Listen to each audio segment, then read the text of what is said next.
আসসালামু আলাইকুম, welcome to নিত্যদিনের নকশা। বাসায় অনেক দিন ধরেই একটা নষ্ট লাইট পড়েছিল।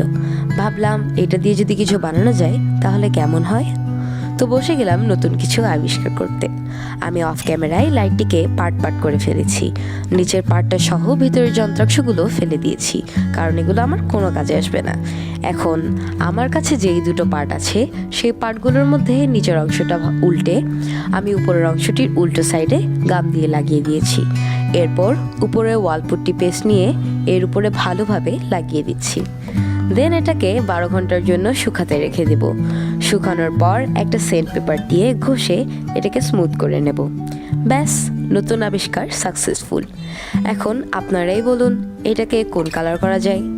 আপনারা চাইলে এটার ভিতরে ফোম শিট দিয়ে উপরে আর্টিফিশিয়াল ফ্লাওয়ার অথবা প্লান্ট বসাতে পারেন, তবে আমি এখানে রিয়েল মানি প্ল্যান্ট লাগাবো। আজকের জন্য এতটুকুই। আল্লাহ হাফেজ।